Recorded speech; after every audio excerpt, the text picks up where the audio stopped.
think we're good. All right, call the meeting to order. If, Russell, if you can please call the roll. Certainly. Mayor Bright Cruz, Here. Vice Mayor Hartman, Here. Councilmember Albritton, Here.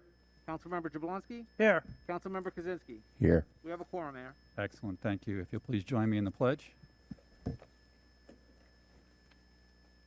Pledge allegiance to the flag of the United States of America and to the republic for which it stands, one nation, under God. Justice for all.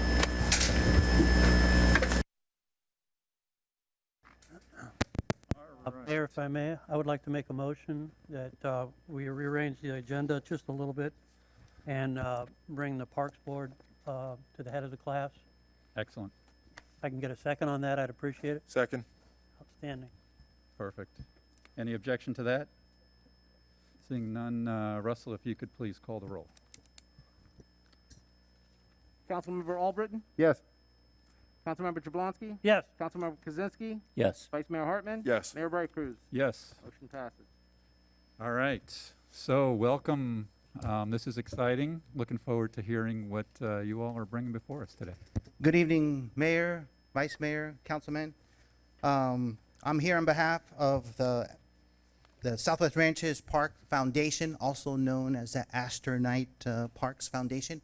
As you all know, Astor Knight is not able to join us tonight.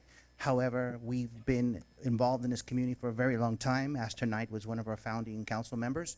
We've done many different fundraisers, from bingo to the car show to the chili cook-off. We've raised hundreds of thousands of dollars, and we've donated to the town, etc., to improve the parks. I'm here tonight with Rick Bell, with Winston, Stewart, Barbara, and Elizabeth. Those are some of the board members with me tonight. I've come before you tonight to request permission to use one of the town's property to potentially put on a carnival to raise money for the parks and kind of do what we do. I've had of that exact site, taking a photo from the street level, and it shows country fair. And the idea that we have is to put on a country fair that would represent the town and be inclusive of all the other boards and communities and all the other venues that raise money for the town. It's not going to be anything exclusive. It's something that we want to do perhaps on an annual basis, and we're looking to do some improvements to the site. I've been in talks with Rod, with December, etc., about doing some minimal improvements to the site, mostly some grading of existing material and maybe some leveling just to improve that property. And over time, that site will, inevitably be prepared for other events that the town may want to have. I know we've discussed in the past about potentially storing animals there for the hurricane or whatever. But whatever we do, we would pay for ourselves and raise money to, put into the site, improve it for future use and in the future carnival. So that's one photo there from a ground level. And I've taken the liberty of putting together another aerial photo of something that might be. This is not necessarily an exact representation of what would be there, but gives you councilmen an idea of how the layout might work. It shows the entrance. The entrance would be off of Griffin at the bottom of the screen. Cars would come in and come out, turn left, and potential parking on that vacant field there. That field has different requirements and other abilities that we can't disturb that, and it's for water retention, etc. But for parking cars in the dry season would be suitable for that. The time of the year that we're looking doing this event would be over the Martin Luther King holiday. The hours of operation, we would probably set up on a Thursday, and we would work. You'd be there Friday, Saturday, Sunday, and Monday break down and pack up or whatever it may be. We've discussed not going past 11 o'clock. That particular corner lot, I think everybody knows where it's located, off of Griffin, and just one block, what would it be, west of Volunteer, across from the Tom Thumb. To the right of that property, I'm sorry, west of Dykes. To the right of that property is a nursery, right there on Griffin. Behind it is a private residence, but it doesn't seem to be occupied at all. Actually went through it today. So as far as noise and things of that nature, it's the least intrusive location in the town and the best suited. Today with us, I have somebody on the phone. Russell has him on the line. We've chosen a company called Amusements of America. So Amusements of America is a very well-established company. This gentleman that represents foundations like us, you know, to raise money, works with us. He's actually a resident of Southwest Ranches. So that's actually, we're blessed with that. That's awesome because he does live in the town. He's familiar with that spot. It's not like he's, you know, from out of town and we have to worry about, you know, he's just going to come and leave a mess. He lives here. So that's an absolute bonus.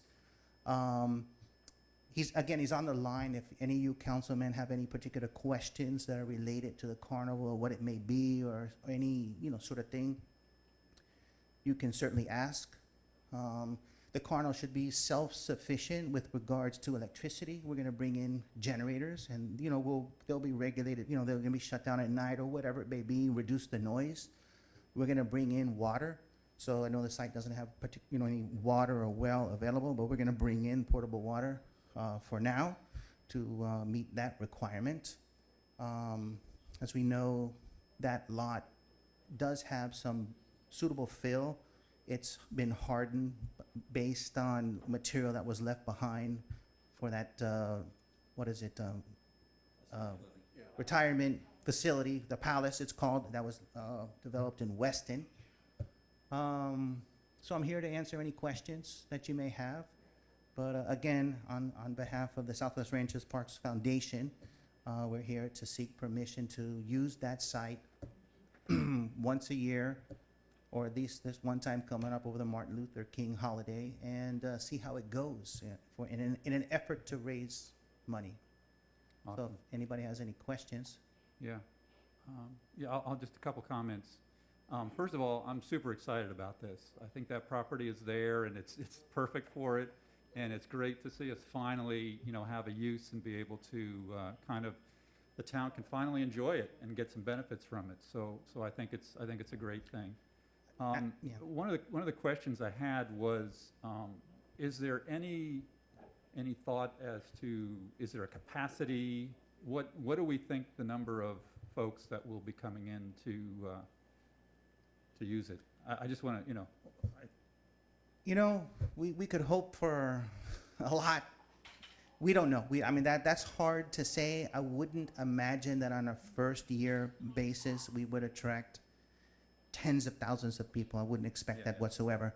But we do have the availability of, correct me if I'm wrong, 15, 20 acres of parking. Not that I think we would utilize that all, but over 5 acres and the ride spread out. I think, would work fairly well. I've seen other carnivals in the neighborhood, in other churches and things, that they don't have the luxury of having 5 acres. Right. And they manage pretty well. And as far as a left-hand turn, right-hand turn coming in and out, I think that again, it suits itself. There's actually a double lane coming in and coming out. So it's not a narrow road, and there's actually a turning place there. So as far as traffic in and out and people having to access that, it's perfect. That people are not going to be crossing the street. People are not going to be parking on the street. They don't have to go down the side street.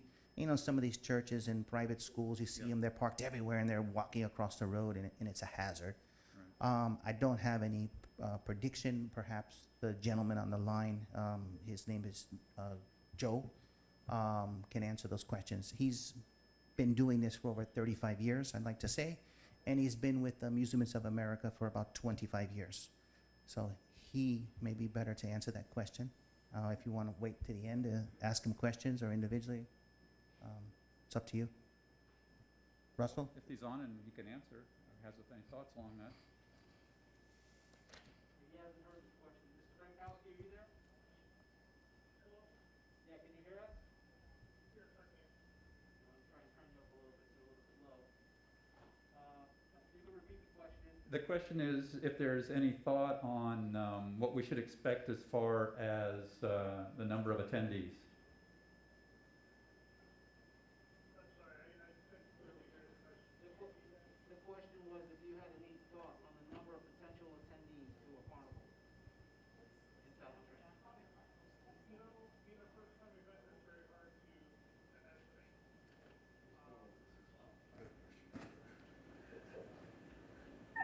Can you hear me? Yeah. Yes, okay. I mean, that would depend on, you know, the weather and the advertising and whatnot. On average, for the size event we're talking about, considering everything in Biscayne and the weather and everything, I would expect a couple thousand people a day. Okay. Right. Yeah, I mean, I think it's a great idea. I think, you know, we just need to be respectful and careful, like you said, for sound and things like that for the neighbors, so that we have a good impression on them. No, But I know you're already thinking about that. Yeah, we've thought about that and where to locate the different rides and facilities and generators away from the, you know, the people's houses and to limit the noises, et cetera. Good. Yeah, no, definitely. I have a couple questions. Yeah, sure. One thing's gonna be traffic control. That's gonna probably be, I think we're gonna draw from, that's a very visible intersection.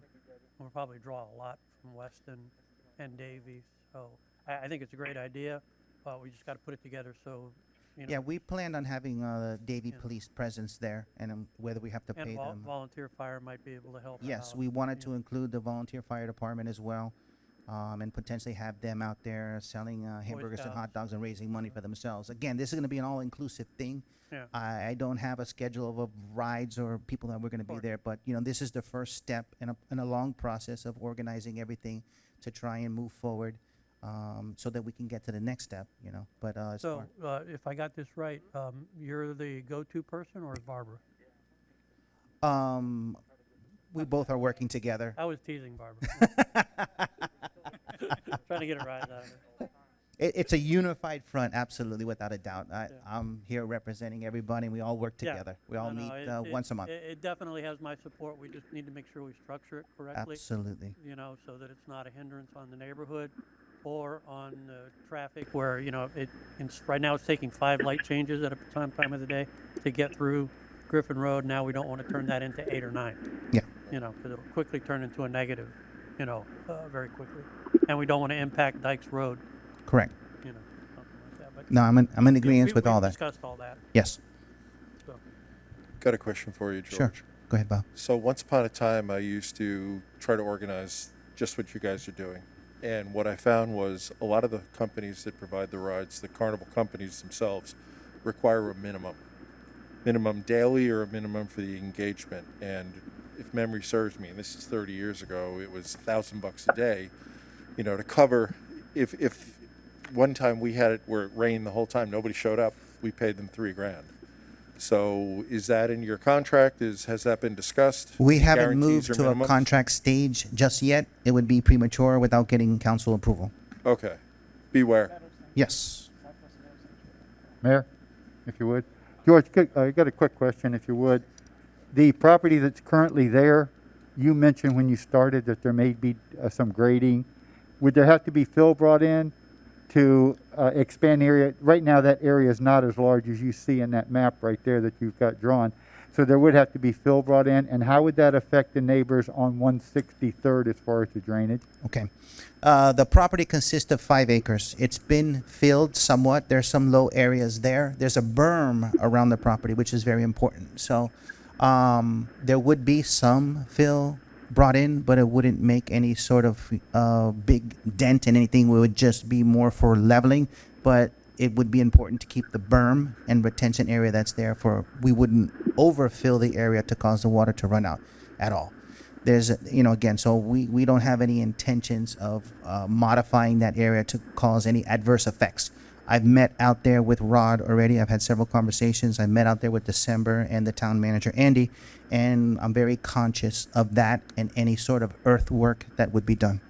It would be in conjunction and with approval of the town. George, are you intending on doing any work with the existing fill that's there, or are you going to maintain the current elevation? I expect on taking some of the high spots and moving them to the low spots and maybe bringing in some truckloads just to fill the even lower spots that are there. Because if you notice in the rainy season, there's like a little area in the middle that kind of ponds. Yep. It wasn't supposed to be left that way, but it was. So again, as we go and we improve that spot, my envision, and dream would be to use it for other events, potentially farmers market or something like that, or for storage of animals when the town floods. As we all know, last November we had 21 inches of rain and that whole area flooded. Dikes was closed down again, but that particular spot was high and dry. So it's an important spot in this town, and in that particular 5 acres, we have a lot of leeway in what we can and what we can't do with that property versus the other surrounding 20 acres. Thank you. Mr. Mayor, if I may. Yep. Quick question. Is this a one-way in, one-way out event for parking, for Yes. traffic? Yes, the one way in and one way out will be directly on Griffin. And if you can look at the picture at the bottom, it has a double entrance access.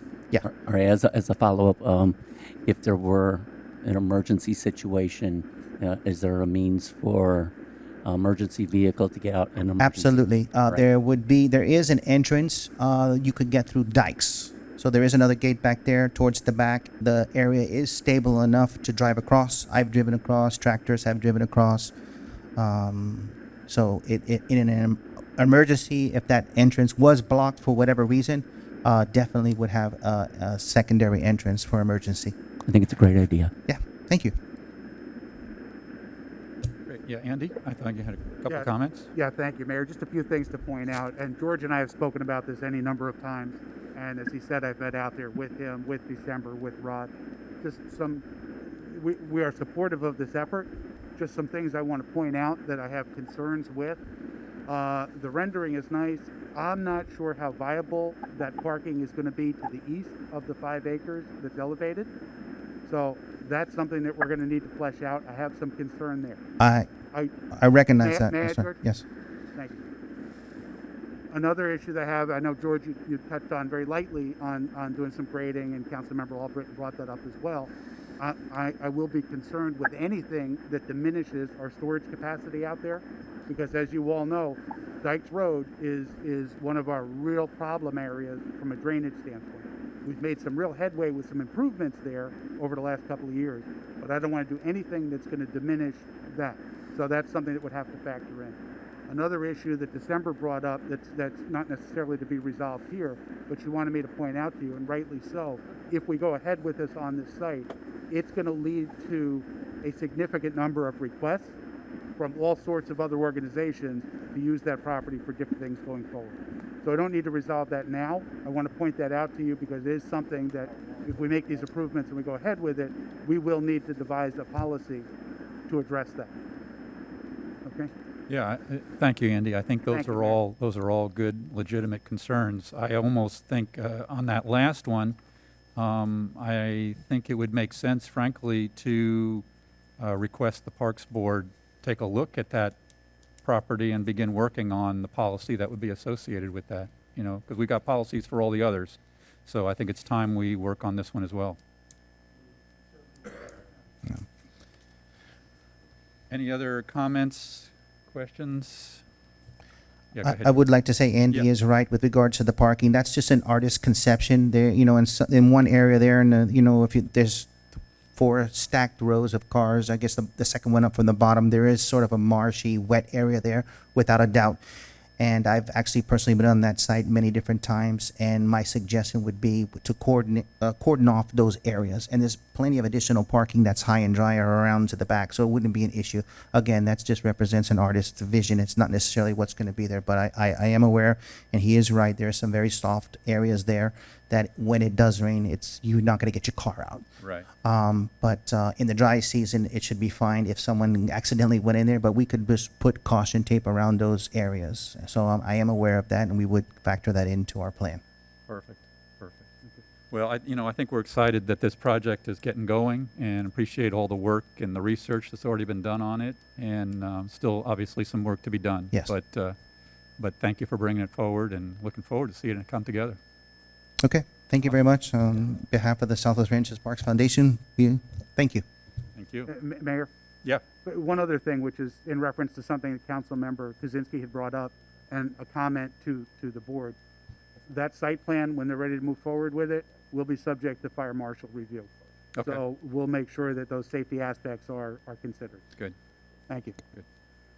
Can they provide comments ahead of time so that as they set it up, it's, they get some of that feedback and, We can Maybe we short- can certainly facilitate that meeting. certainly. yeah, I think that would be good. Yeah. Awesome. Thank you. Okay, thank you. All right. Next item on the agenda is public comment.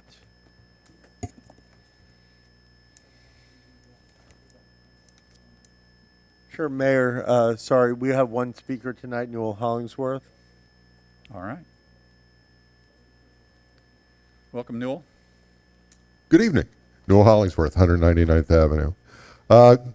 As to the carnival, there's going to be a significant startup costs that they're going to have. And I was curious if they had considered that. What is police going to cost them? Because there will be a cost for that. Davie Fire Rescue on site in case there's an accident. Porta potties, dumpsters for garbage. The inspection of all the food sources by the state. There's generally a cost for that. And if there's any rides, you have to have state inspection before they open. And there's also other incidental costs, such as if you're going to have volunteers for parking, and then you have insurance holding the town harmless. All of those are costs that have to be, and then clean up afterwards, set up. So, and is there going to be individuals staying overnight at the site? That has to be considered also. These are all things, and I'm not being negative, I'm just being realist, having seen these before. Right. Been involved with the Broward County Fair for 35 years. Right. So I've seen all of this, and I know those costs. And I know for the fair, which is a much larger establishment, they were a very significant amount of money just to get the thing open. So need to take a look at that so the town doesn't have the liability. Great. Thank you. Thank you, Newell. Any other public comment? George, maybe if you can. Hi, George Morris. Just wanted to address those questions really quick. Very good questions. I've also consulted with Noel and wanted to enlist him with his knowledge to bring him in, to discuss with us. I've talked to him. But as far as the insurances and stuff like that, Amusements of America would provide us with a hold harmless a legal agreement, and we would have insurance as well. And Amusements of America would take care of cleaning up their site and be responsible for that. That's all in the contract. And as far as police and the fire, we're aware of that, and that is an additional expense. So little by little, baby steps, we're addressing all these things, and he's 100% right, but I'm aware of those situations, and I've talked about them with Amusements of America, and that's why I had him on the phone to answer any of those questions. But he's right, and we're aware of that, so thank you. Great, thank you. All right, thank you. Any board reports tonight? George? Just changed gears in my head. You good? Okay. All right. Council member comments. I'll go. All right. Good evening, everybody. Thank you for coming. I'm going to switch out masks here for a minute. It's a little easier to talk with the cloth mask on. Hopefully everybody can hear me okay. Got a few things I want to go over, but first let me get some public notices out of the way. We've got the holiday light decoration contest going on with the Rural Arts Committee. It's in the newsletter for registration by the 3rd of December. We also have this year coming back, I know Bob can probably talk more about it, Water Matters, but it's in October this year, as I understand it, not in March like it usually is at Treetops. It's on the 16th. We also have the photo contest put on by the Rural Arts Board for calendars. Sorry, had a momentary lapse of reason. The theme is parks, and everything is due by the 13th of September. We also have hazmat at the barn on 9/11. Goes from 8 to 2, with shredding from 10 to 2, and prescription drug pickup. We also have a contest. We got a lot of contests going on in our town right now. We have a contest to develop and design, not to develop, but to design the entranceway to Country Estates Park. And that information is in the newsletter, and it needs to be submitted by the 15th of November. And then we have a very special day, 9/11, here at Town Hall. I'm sure the mayor will speak more to that, at 8:30 in the morning. And I'll leave that up to him to go in it. And we also have more to go on about the Founders Park and the wall, and I'll leave that to David to comment on that and go from there. The one thing I want to talk about now, now that I've got all that out of the way, is I want to start the conversation on the zoning in progress we have going on with the waiver of plat. And I want to give everybody my thoughts on it, and then we'll, as an opening line, and we'll see where everybody else is on it, because we really want to help the people that this is beneficial to, and at the same time we want to control it to what where I think it's going out of control and changing the quality of our life out here. The proverbial expression, death by 1,000 cuts. I think that fits that scenario with this. I think it's being used as a profit center, not as what it was intended for. And I need to make a top of the line statement that everybody needs to understand. Nobody is taking away any property rights with the waiver of plat. You have the right to plat. We have no say in that. That is a fundamental right of property ownership. The waiver of plat is designed to be a benefit to our town residents. It is used as an economical shortcut to split and divide land, to handle land situations. And for example, if somebody needs to move a property line or they want to buy 10 feet of their neighbor and their neighbor doesn't care, and they want to expand their property a little bit, they have a right-of-way issue or an easement issue. The waiver of plat is the way to handle that. And Jeff and Keith, if I misspeak, jump in and wrap me on the knuckles real fast, okay? And I really think that's what the waiver of plat really helps our residents with, something like that, where there's not really a division going on, but there's an adjustment. And I really support that wholeheartedly, and I don't think there should be any caveats to that or anything like that. And then we have another situation where we have a property owner that has more than the minimum and can split their lot into two, and they want to give it to their kids. And that's great, because that's really what we're all about on that. Exactly. And it's a one-time split. It can never be done any lower, because they'll be right at the minimum plot size. And I really feel that, and that's one of them that's being abused, I think, badly. And I think one of the remedies to that, and this is strictly me talking at this point, is that we're able to put a restriction on the resale of the property for a length of time. And I'm thinking something like 36 months, to that, on both plots.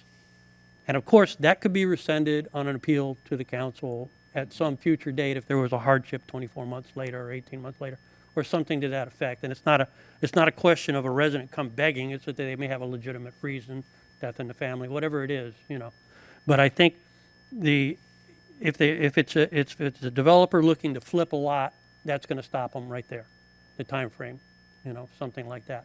I think that's really, really important, is that time frame, that they have to hold on to the property for a particular length of time, because that'll weed out the people that are not really doing it for their family.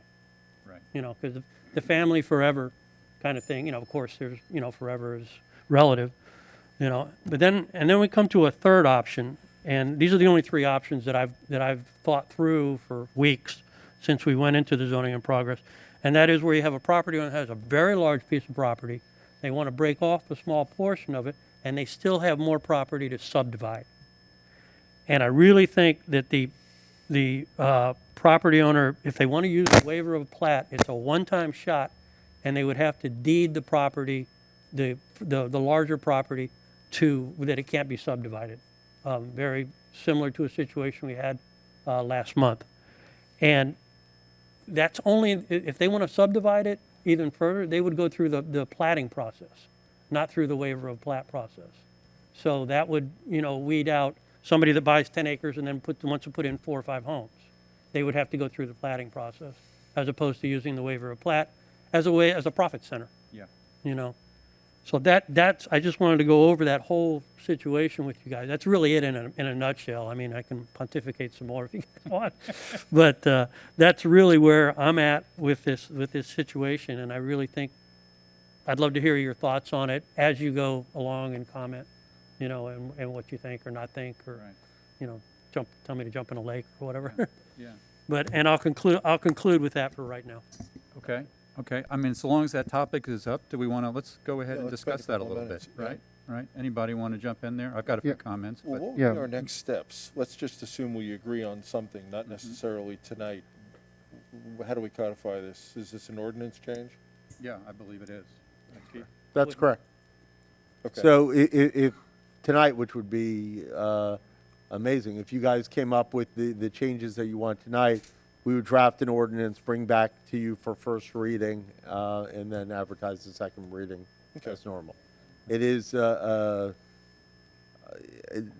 have to discuss. I got to check if it's 3 or 5 votes, but hopefully everyone will be in agreement. Mr. Mayor, I got a question, if you would, please. On the restricting the sale of the property for 36 months, if they ask for the waiver of plat, without asking for the waiver of plat, if they actually went to the regular plat procedure, how long does that take? I can answer that. Yes, A sir. typical platting process now with Broward County takes between 9 and 12 months. It used to take 18 months, so it's actually come down a bit.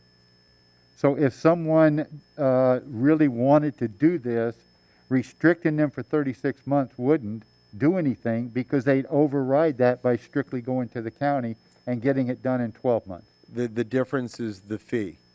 So if someone goes the county route, they're spending probably about $15,000 more than the town way. Right. So you're correct. It's not to, again, it wasn't to punish, as Councilmember Jablonski just said. The Right. goal was to basically make it an asset to those who were using it for the proper means, and not give it to people who were not using it for the proper means. And I'm in agreement with that. If you want to give it to your children or your grandma or somebody to use, but I'm not sure that that there wouldn't be people that still are going to go to there's some big properties out here, and there's some people that with money that's going to build these houses. They're going to take the 12-month route. So I don't know if we're really going to stop them from building. Well, I didn't really intend it to stop building. It's just that I think that the waiver of plat is being misused Yes. as an economical shortcut, and that's why we had so many coming before us with funny boundary lines and things going on, All right. and stuff like that. And I'm trying to keep us rural. So this is just on to the stop. macro level. Yeah. And you're right. Somebody can go through the platting process and they can do this. Okay. But the cost difference and the time difference, plus you have 2 sets of eyes now, if you want to call us eyes, looking at the property now. You have Broward County and you have the town of Southwest Ranches. It has to go through Jeff Kadam's office, correct, Jeff? Yeah. So you have, it's that much harder for something to slip by, and we've had stuff that has slipped by Right. that we didn't catch, years ago. I'm talking about, nothing recent, but that, it was problematic later on. But I mean, the point being is it's a more detailed process if they go through platting. 90 days you're talking about the waiver of plat. If I'm correct, Jeff, is it about 90 days for waiver of plat if somebody does? 90 to 120. Yeah, about 90 days. Just, Council, just so that everyone understands, when you're platting through Broward County in general, You're submitting two applications, one application in the town of Southwest Ranches, one application in Broward County. Broward County, Jeff will do his review. Broward County does their review, and they provide comments based upon what they find. They give those comments to Jeff prior to that item coming before the Southwest Ranches Council, in case we need to make any modifications prior to it coming to you. The item then is placed on the agenda for public review and for council review. If the council approves it, it then goes to Broward County Commission for approval. Broward County Commission will not approve it until you have, but they will provide you with their comments prior to it coming before you. Right. And let me just add one more side to it. So when we were originally formed as a town, we didn't have the waiver of plat, right? And it was, I joined the council in 2006. This was done even before I was on the council, but I thought it was a great thing, was because we had folks that had been here a long, long time, and they were having to spend that $15,000 and wait a year to 18 months to be able to just, turn that property over to their kids. And so the council at that time came up with this waiver of plat so that it smoothed it out for those folks so that they could do it quicker, less expensive, and pass on the property to their families. But what we've seen here recently is, a lot of folks that are doing it for profit, not for handing it to their kids or relatives. And so the intention here is not to make it, impossible to do. The intention is if you're going to do it for a profit, well then, I don't really feel like you qualify for the exemption that For the waiver. that was put in place. Yeah, Okay. yeah. And so that's really what it's about. Okay, thank you. Yeah, Dave. Mr. Mayor, I do think it's a great idea if we could limit the waiver of plat to those family matters and, like as we've been discussing, deter the for-profit initiative and promote the pro-family. I think that's the wise way to go, and I would support something like that. Great, awesome. I just had a conversation with Keith, and he mentioned that we need to possibly put some restrictions on the first item I mentioned, where if we're moving a property line Yeah. or a right-of-way, or we're vacating a right-of-way or an easement, that we need to put like a 50-foot or less or something to that effect if we're using waiver of plat. You said you need some bounds, Right. because a right-of-way may be 500 feet, or something like that. I'm not. Can you explain, Keith? I don't really follow exactly. Yeah, what the concern is. so, what Councilmember Jablon, and I can What use the name. I'm trying to say and not doing it. Yeah, it's okay. Councilmember Jablonski, I just pulled him aside and said, I understand 2 and 3 with no problem. Yeah. I didn't really understand what the intent was with 1. And he gave me an example of a resident in the town who we all know, and I can mention it because it's not before us, but it was Linda Flack, that may want to use a waiver of plat to move a property line 10 feet. Okay? I said, okay, I understand that. And if that's the case, you don't want to put a deed restriction, you just want to enable them to use a waiver of plat and move forward.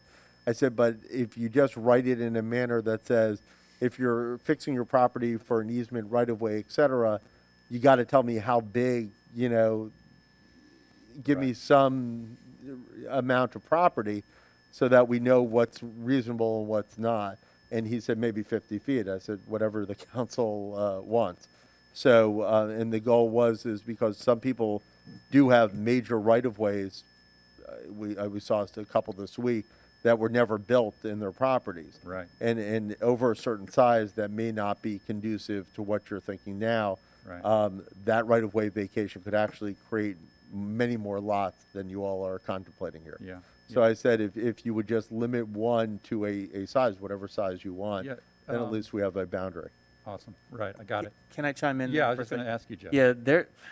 Yeah, I think we want to be flexible here and not get too specific on that right now. And I think we can discuss this because there are several different ways and instances where somebody might want to move a property line, whether it's to in the past, we've had somebody who wanted access on another, the Pearl property. She wanted access on another street, and she didn't create a new lot, but the property owner next door allowed her access. She had a little piece of her property go through the this other property. They transferred it to her so that they had emergency access for their son, I believe, who has a medical condition, and an ambulance could get there from the side street. Didn't involve creating a new lot. It was just somebody moving a lot line and just transferring a piece of property from one property to another that did not create a new lot. And that's very reasonable for a waiver of plat. Right, but again, that's still less than 50 feet. Right. So, I mean, you and I can talk afterward Yeah. and see if there's other Yeah, I examples. think that's, But the goal was to try to figure out a number so that it's much more Right. restrictive, so we know. And I just asked before, so to make sure the three ways are identified. The first one, again, is a waiver of plat can be utilized in a case where it's a fixing the lot lines by X amount of feet. You know, that was one. Two was a subdivision can occur, a normal waiver of plat like you all see, provided that the property owner agrees that they won't sell the property within 36 months from the date of the waiver of plat unless the council deems appropriate otherwise. And then the third way was the property owner can use it provided that they deed restrict the larger lot. This is in like the last meeting setting, provided that they offer a deed restriction to the town that there will not be further subdivision of the property. So am I understanding that correctly? Those are the three? Yeah. Perfect. Just a great. question on that. So, go ahead. If So- anybody's got a number 4, go ahead. No, I'm not looking for more. I mean, I'm really trying to make this as resistant to speculators as possible. So it sounds to me like that last one would stop somebody from buying it, splitting it through the process, and then within a year or two, splitting up that larger lot into 6 lots if it's 10 acres or whatever it is. And just to address that, I just want to mention one thing that we see on our side. A lot of times the lot split is done by the current property owner, who the developer will sign a contract saying, I will not close until after you split. Right. So that would stop that as well. Good. Yeah, I'm very comfortable with the first one. I'm very comfortable with the third one. The second one, the 3 years, to be honest with you, 3 years, I think it's a relatively short period of time. I frankly would be comfortable with the first one and the last one. I'd just as soon not have the second option, to be honest with you. I mean, I could go with it. That's I'm the not one that's trying. being abused the most, I believe. No, I think what Mayor, old habit. Wasn't that- What Mayor Bright Cruz is saying is that don't even allow a waiver of plat for the second one. For the 3 years. Oh, He's saying don't allow it at all Yeah. for a normal lot split situation. thank you for the translation, because One and I didn't get it that way three, either. The options, and 2, drop it from the list. Right. Which yeah, means, that would be even better. You just have to go to platting. yeah. Yeah. You know, as far as that goes. That's an option the homeowner has, and I have no problem with that whatsoever. You know, because that just furthers the argument of keeping us, Yeah. Strengthens it. more rural. Good. And once again, we're not really taking anything away. If they want to go the county route, they can go the county route. Right. Which any developer's probably going to do at this point. Yeah. That's, I'm in agreement with that. I didn't even think of that, to be honest with you. Of eliminating. are we okay with that? Just options 1 and 3? Yeah, I'm in agreement. Jim, are you? Yes, I just asked Andy. Andy helped clarify for me that the deed restriction would be for the waiver of plat. If they wanted to subdivide it in the future, they'd have to go through the whole process with the county. No, they actually wouldn't be able to. They would not at all. Like the same as the Flex Seal property that came before you the other day, Lake something. I forgot Lake Lane. Lake Lane property. If they're thinking, go ahead. Lake House. No, please. I was just going to say, if they're thinking that they're going to want to subdivide it again in the future, then they need to go through That's what I'm county. saying. They the first could time. The subdivide. first time. Oh, okay, I'm sorry, right. Once they got the waiver of plat, if someone had 10 acres and they took 2 and gave it to their son, Yep, the other 8 acres, if they deeded that, they could never divide that again because of the deed. there'd be a They deed couldn't go restriction through on it. platting, the waiver of plat, it'd be over and done. That's Okay, right. thank you. That's right. So if they're thinking that, you know, they're gonna wanna split that other property, then that would Then be a they'd have to go situation. through They the should regular- probably go the longer county Okay. route, and then they can split it up additional times if they like. Thank you. Okay, good. So do we give marching I orders? think we have consensus. Anybody have any concerns? I think we're good. You guys could work. Yeah, so what will happen, Councilmember Jablonski, since it's your item, is Jeff and I will work, I'll let Jeff do it first, on the actual ordinance. He and I will debate the first item. The third item's clear. We will give it to you for review and approval. Once you say yes, it will be slated for the next agenda for So first does reading. that come in the form of an ordinance or a resolution? It's an ordinance. Okay, It requires 2 readings. Second reading has to be advertised. so we can kick it around some more if you guys want to Perfect. think it through and any further, or you Right. have any other concerns, you know, who knows? And we may get, you know, further feedback from the residents as well. Correct. As they think through it, so. Yeah, so we've got time. Gary, if you guys could get us out the draft, I'm sorry? if you guys could get us the draft before you're ready to put it in the binder, I'd love to see it in advance. Keith? Yeah. We all need to look at it. Good. It's a Yeah. team, we're a team Right. up here. Yep. You know, Yep. everybody's got input, equal input. You know, I know this is out of order. We're in the middle of council comments, but I'd like to open this up to the public just in case there's any, I don't know if there's any feedback that anybody from the public would like to give to us on this. We good? Okay, all right, okay. All right. That was a lot. I'm out of gas. You're good? I'm out All of right. gas. All right. Next. Who's next? I'll be happy to go. Just put my glasses on here. Gary, you didn't cover half the things I was planning on covering, so. Steve, do you want to cover 911? I'll do that one. Okay, all right. So first off, something fun. I'm not sure how many of you know Nancy Unger Fink and Howie Fink. Today's their 37th anniversary. If your kids have ridden horses in Southwest ranches, they've run across other riders. Nancy has run Condi Farms for almost 30 years now. She's been a tremendous asset to the community, both from an equestrian standpoint, and anytime the town boards or the ed board needs a donation, Nancy's always first one lining up saying, here's a voucher for a kid to come for 10 free lessons, something along those lines. So I just wanted to give her credit. 37 years. I'm only at 33. I hope I make it to 37. That's quite a long time. All right, Steve's going to cover 9/11. So let's talk about our millage and fees. So we have 2 more public hearings for our millage and fire, garbage, all the different fees that are part of your trim notice. The first one is on Monday, keyword Monday, 9/13, and then the second one is on Thursday, 9/23. I believe both start at, is it 6 o'clock? The public hearings start at 6 PM, yes. Yeah, and I believe the council meetings are starting at 7:30 on those nights.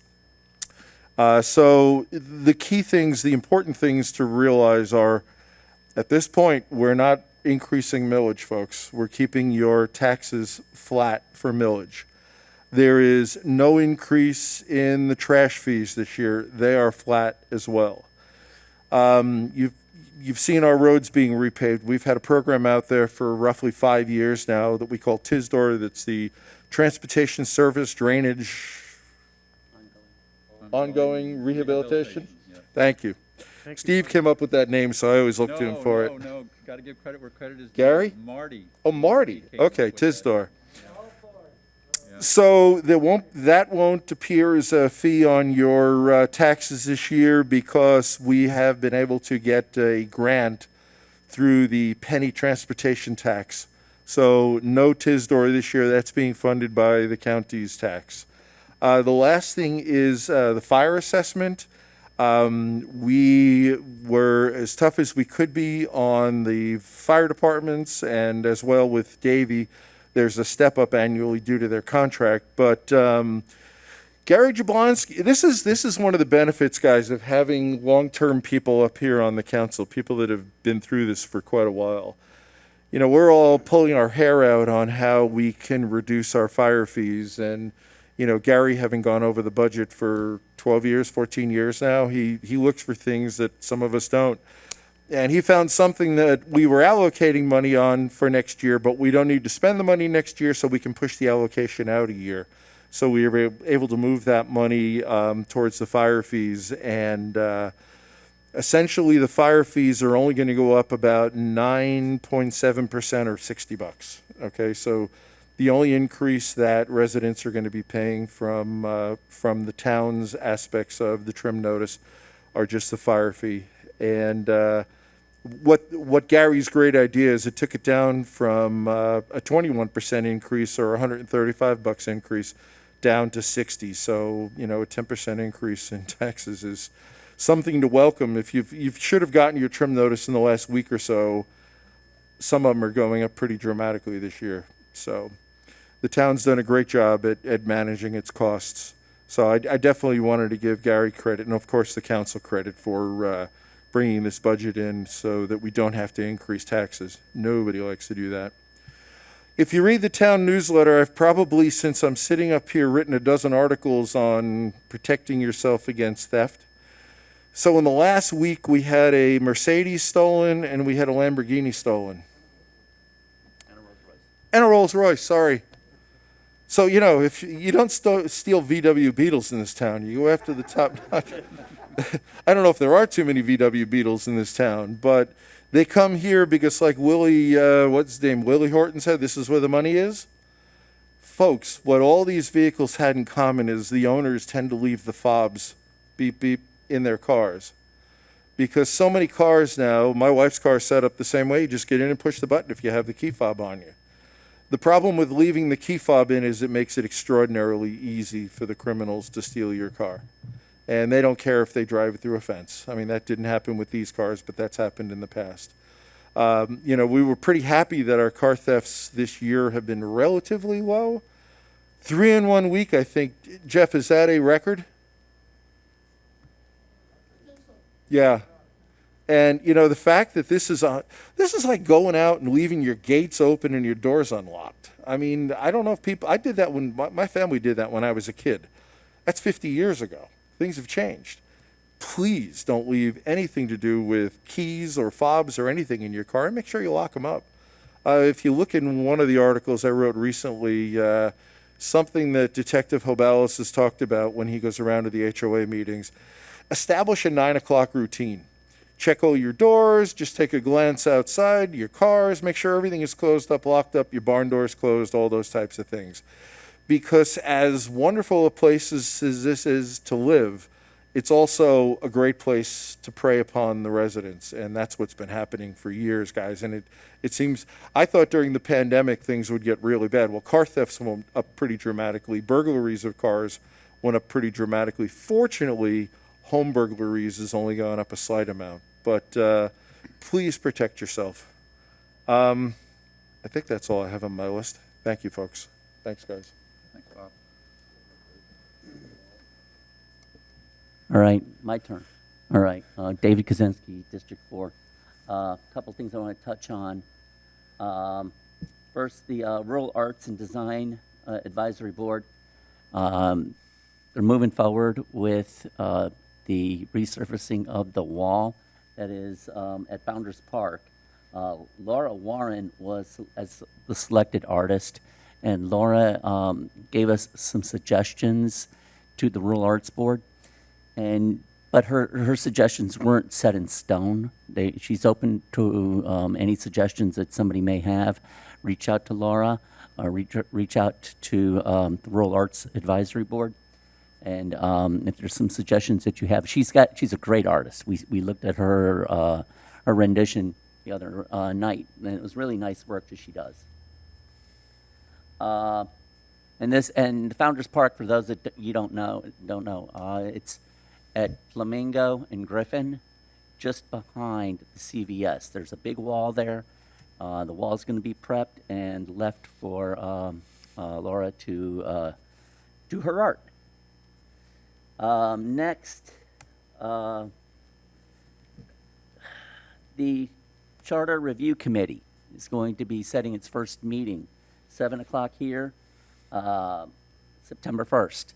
Now, the Charter Review is supposed to come around every 4 years, and what that is, it's an opportunity to review the charter and say, hey, here's a tweak here, here's a tweak there.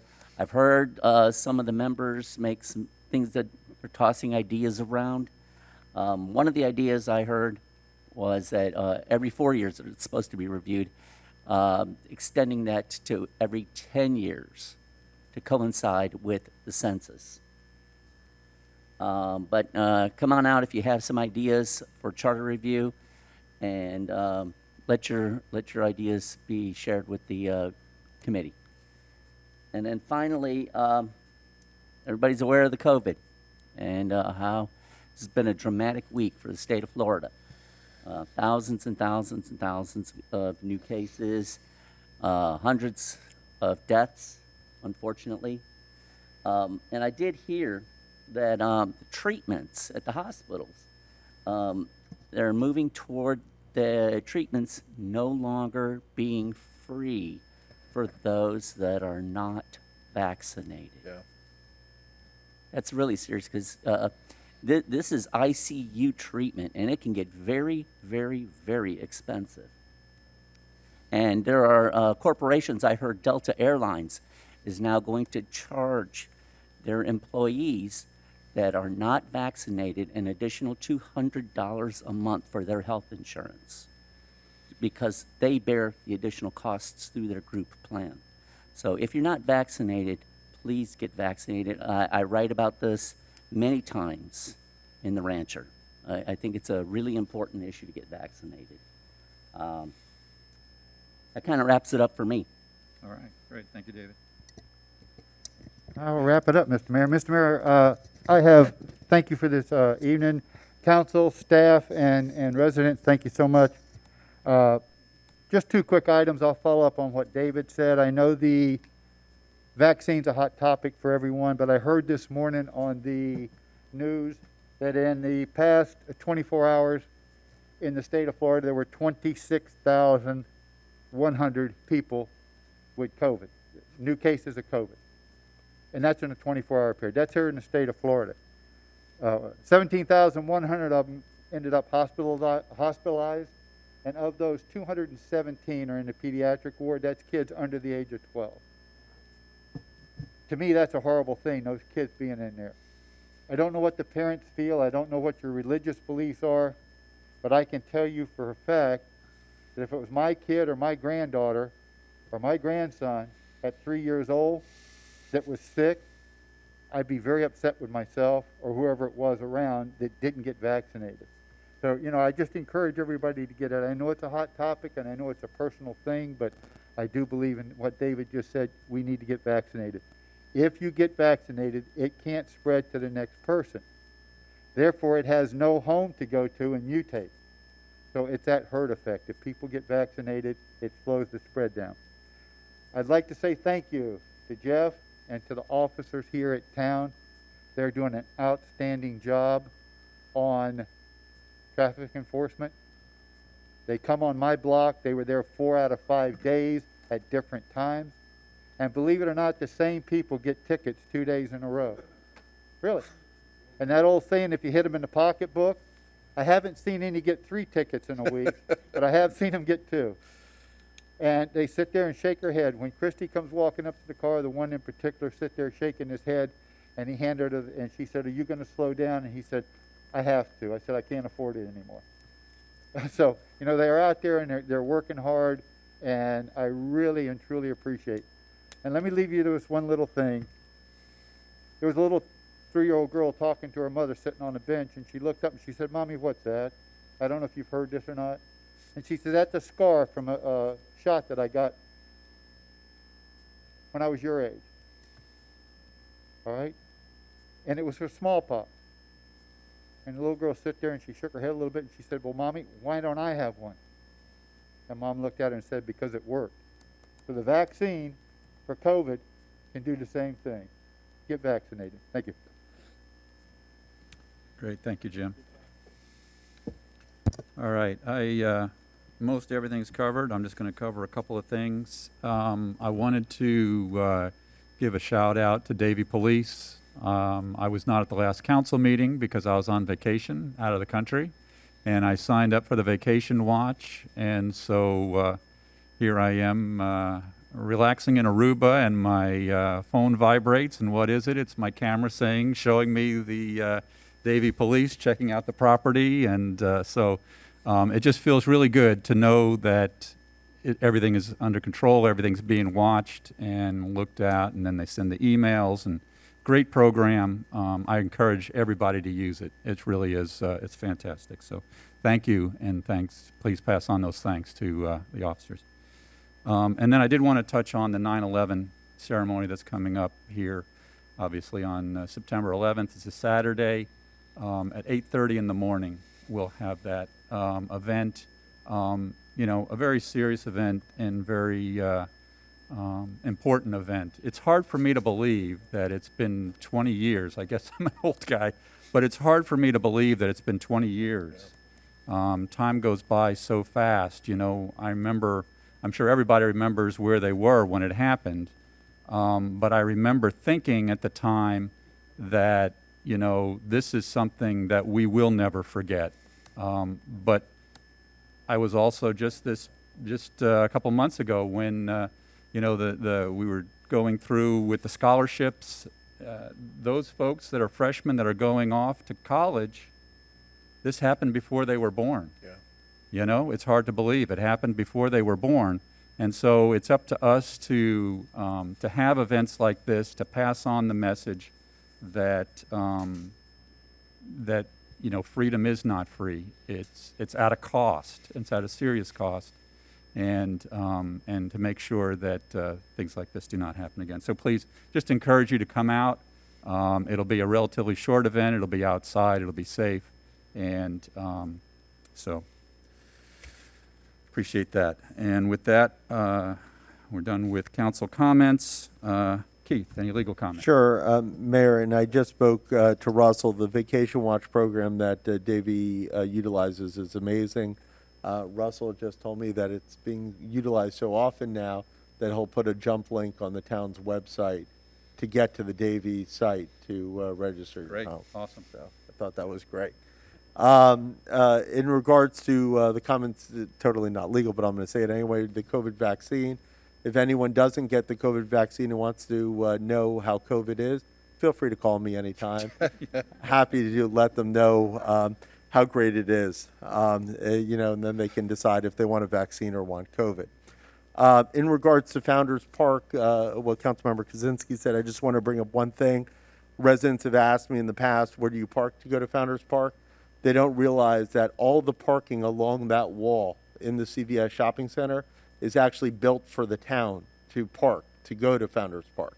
So any resident should know that that is the parking for Founders Park. We have an agreement with them long ago that that is the parking for the park. So I just want to make sure everyone knew that. Thoughts and prayers are with two council members, commissioners in Broward County who passed this week. Carl Schechter in Pembroke Pines was a longtime advocate for Pines and a generally very nice man, and my thoughts and prayers are with him and his family, along with Bill Julian, who was a longtime commissioner of City of Hallandale Beach, passed yesterday as well. So I just wanted to convey my thoughts on that. Two final things is the town's fireworks bill has been drafted. Marty gave me the final paperwork today, and it's being submitted to the Florida legislature tomorrow to start that process, and then the council can decide what it wants to do thereafter. Finally, the Pines trial is finally coming to fruition after all these years. And the crazy part about it is now it's when the COVID numbers are the highest. So the judge, J.A., said as of yesterday, it's still 100% going forward. What that means is about a week from today, we'll be given a list of about 500 jurors that don't include any residents from Southwest Ranches or Pembroke Pines. And this process looks like it's starting. Andy, I know, so that you know, and I'll say it publicly, has had communications with Pines to see if it can be resolved prior to trial. We still remain optimistic that calmer heads will prevail and it can be resolved, but as of this date, there's no resolution and it looks like it is going forward. So anyone wants to see that trial, it commences October 11th at the Broward County Courthouse. It's slated for 2 weeks, so it's pretty lengthy. Everyone from CCA will be flying in for the trial as well. So if you have any questions about the trial, feel free to call me directly, and I'm happy to provide any of the council members with any of the information concerning same. That's it, Mayor. Thank you. Great. Thank you, Keith. All right, administrative comments. Yeah, And- thank you, Mayor. And just to follow up on Keith's last comment, I met with Charlie Dodge, the Pembroke Pines City Manager, this past week. We're continuing to try to make progress. We're not, unfortunately, we're not there yet, but I will continue that process certainly right up until the very end. Great. Hopefully, as Keith said, cooler heads will prevail, and we'll be able to put something together. I also spoke to the Davietown administrator this week on part of the same issue and some other things that I can update you on. I know you're all wondering what's going on with the proposed traffic light improvements at Volunteer and Sheridan. And so I did ask Rick Lamack about that when I saw him this week. And he said they've reached out to their HOAs throughout Ivanhoe. They've met with their presidents, and they've tasked their presidents with going back and getting feedback from their membership. At this point, it's preliminary. They have some who are in favor of the improvements and some who aren't. So he's still waiting to see what comes back from his group. And then at that point, Davey will take their stand. We've already taken a stand opposing some of those improvements, as you know. But that process will continue to play out. There was a comment made at the last council meeting suggesting that some equestrian signs be placed on Volunteer Road by the equestrian park. That roadway is actually Davies. So I did ask Rick about that as well. He certainly had no problem with us going ahead and putting some signs in there. He requested that we have, that Rod Lay reaches out to their town engineer and just kind of coordinates with them from that standpoint. So we're working on something to move that forward as well. And I think that's all I have, Mayor. Thank you. I think you guys touched on everything else I had on my list. Great. Thank you. Perfect. Thank you, Andy. All right, item number 8. Mayor, this is an ordinance on first reading. It's an ordinance of the town of Southwest Ranches, Florida, establishing a permanent residency requirement to be appointed to serve on as a voting member on a town board, creating section 2-95 of the town's code of ordinances entitled Permanent Residency Requirement, providing for inclusion in the town's code, providing for conflicts, providing for severability, and providing an effective date. Great, thank you, Russell. Go there- for it, Dave. Motion to approve. All right. Yep. Second. I have a motion and a second. Any comments from the council on this item? Yeah, Bob. I'm wondering why we really need this. When I look at this, I've heard all the stories about what happened on some coastal cities. We're not those coastal cities. We are much different than most towns and cities in Broward County. To me, this puts handcuffs on the council. I don't know why we would willingly put handcuffs on ourselves. Now, if we do make an ordinance and we pass the ordinance, then it's possible that we or some other council in the future could undo that ordinance. So, again, to me, this doesn't make a lot of sense. You and I agreed the council obviously agreed, but I thought it was a great idea when we had a very specific individual in one case, Right. since we've been a town, to appoint somebody who also had a track record in our town. It wasn't somebody who just came in one day and said. So, I don't believe this is wise legislation. I think that this is something that, again, why would we tie our own hands? So that's how I see it. Great, thank you, Bob. Mr. Mayor? Yes. The council appoints board members, and each individual a council member appoints someone, and then if there's at large, it's voted on by the entire council. Correct. So, I'm not real sure that this would, I mean, if you've got a specialist that deals with a particular issue, and he lives in Weston, but he's an expert on something, I don't know why we couldn't call him in for that, just as we did before with the nursery ordinance, for that one, and every board, even though he may sit there for 6 or 8 months, sun goes out at the end of December. Right. And you start over again, so he doesn't have to get reappointed, so I'm not real sure that this here is I'm kind of in agreement with Bob. Gotcha. Right. Mr. Yeah, Mayor, this is actually, I'm going to speak out in favor of this. Okay. And the reason that I see is if we want to bring in an expert specialist in a certain area, I think it's a difference of whether they reside here, whether they pay our taxes, whether they have a vested interest as a person that lives here, has their family here, who has their livelihood here, as opposed to somebody that does not live here. And if they do not live within the territory of Southwest Ranches, they can act as an advisor, and they can give an opinion. But if they're going to sit there and say, this is how I'm going to vote, I think that's a difference. And that's why I would support this. Great. Thank you, David. Yeah, just a brief commentary. We haven't needed this in the past. We ran into a contentious item a while back. Everybody knows the history behind that. I kind of view this as like having chicken soup when you have a cold. Yeah, it's not going to hurt. It may not cure that cold, but it's not going to hurt. It's not going to hurt to try it, or to do it.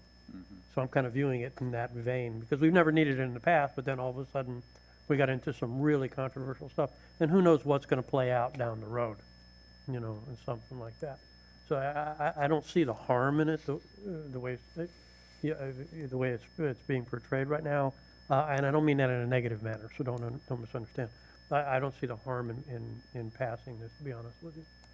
For something, it just codifies what we've been doing for the first 19 years, or 18 or 20 years, whatever it was. Yeah, so my thoughts on this is, I think as a general policy, we should only have residents on our board. I think that's a policy that makes sense. We had this situation here where we had a non-resident, but certainly somebody that had skin in the game. Property owner. Certainly somebody that was paying their taxes. Certainly somebody that understood the rural lifestyle and what it's about. And certainly somebody that is of like mind of who we are here in the ranches, to the point that they now are a resident in this town. So and I'll add on to that, it would be, if we were talking about being on the council where you make the final decision that is yay or nay, spending the money or putting in a new ordinance, then that's a whole nother situation. But all the boards they make recommendations to the council. It's never the final word. So I think it makes sense to, as a policy, to have residents on these boards. But in those unusual situations where we have somebody that is invested in our town, that can provide not only great expertise, but it's more than that. They can provide a view for a group of folks in town that is otherwise not being represented properly. And that's what we were able to accomplish because this was not in place. And so as we sit here, I think it's important that we have a policy in place, which we already do have, that says that there should be residents on these boards. But if we see the exception that just makes sense, that fits what we want to do in the perfect way, then I don't see why we would want to have an ordinance that prohibits us from doing that. So, so that's kind of my thought on it. Any other comments or thoughts before we open it up to the public? All right, let's open it up for public comment.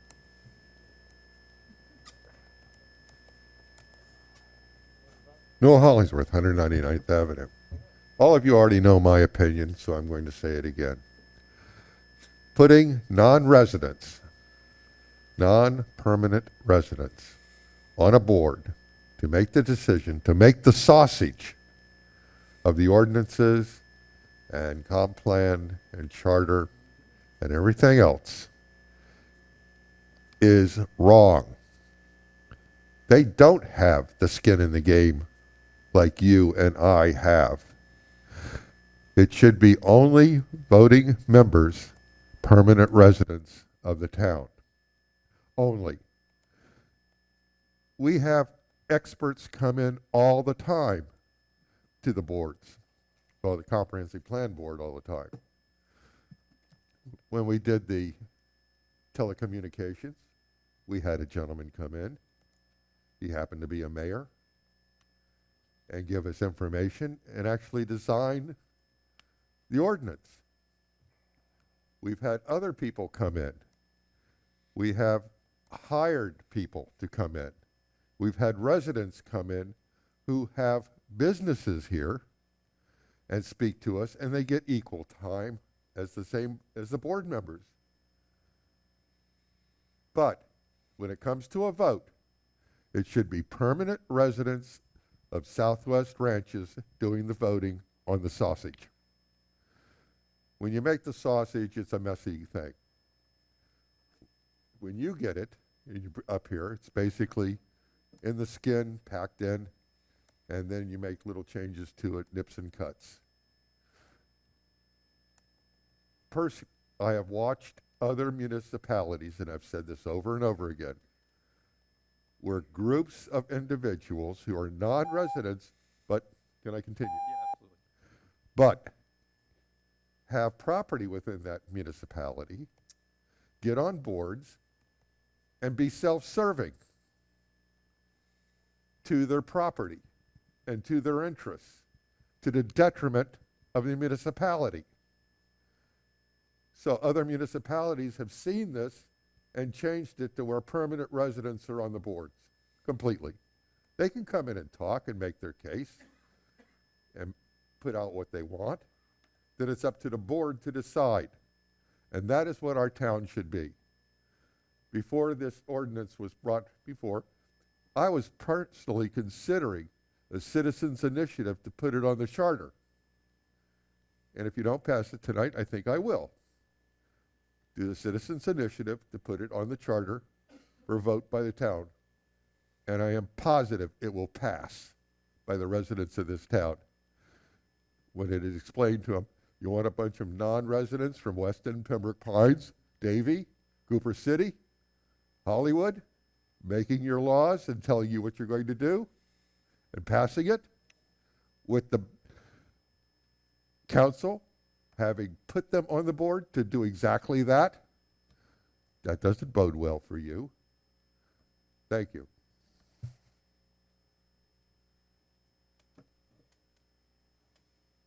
Any other public comment? Okay, seeing none. Well, I would say this, if we as a council put people that were non-residents out there to put from Weston or Pembroke Pines to pass laws in Southwest Ranches, then we should be voted out, to be honest with you. But that's not what we're talking about. Right. I'm sure if we presented it that way, that it would be passed by the residents of town. But that's not the truth. That's not what we're talking about. We're talking about advisory boards. And we're talking about, we've been here 21 years, and we put one non-resident on there, and they were on there for about 3 or 4 months before they actually bought the house and they became a resident. So I'm sure if you could present it that way and you wanted to present it that way, it would probably pass. But that's probably a very misleading and inaccurate way to present it. So, you know,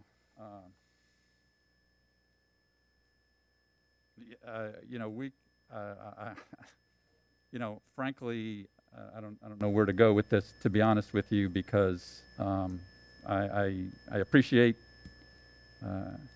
Gary's comments. It is kind of like chicken soup. There's not a whole lot of hurt in this. Like I said, we've done it once for 3 months, you know, in 21 years. I think it's unnecessary. I think it's, but I don't think it's worth a brouhaha over either, because it's not that big a deal. Mr. So- Mayor, if I could, Newell, I'm sorry, I disagree with you. I do not think that this council here would put somebody on there, on a board, one of 7 members, that could sway the board to make a recommendation and the council to make a recommendation that would benefit them. I mean, I think that's just a little bit, and I'm sorry to say, far-fetched, all right? I don't mean to hurt anybody's feelings, but I think you can take the worst-case scenario possible, but it's not going to happen. You have a board sitting here now that has nothing but the interests of this town at heart.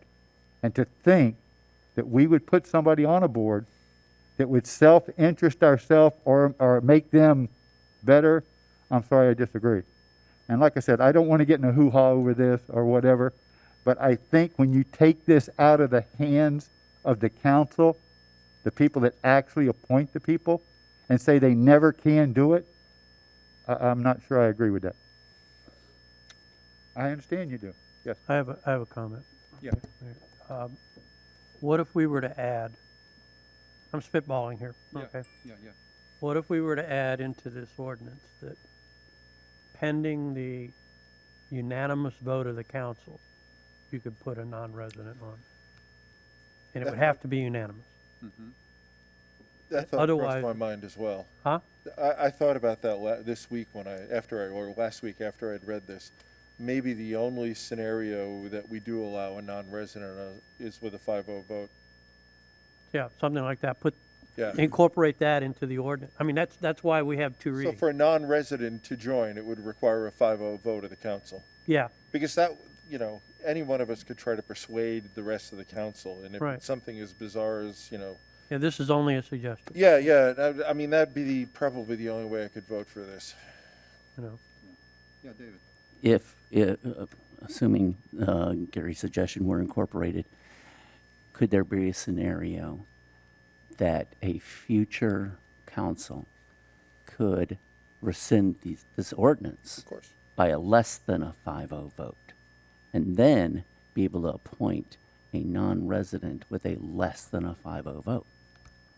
Any ordinance can be changed. Yeah, they could, but they could rescind this ordinance the way it's written, course. and Less than 5-0 vote. less than a 5-0 vote, and put in whoever they wanted to anyway. These are all 3-2s. They're not quasi-judicial. Yeah.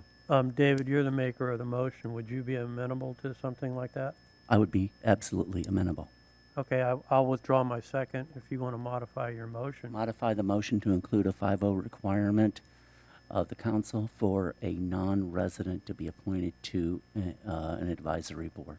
So, does that have a second?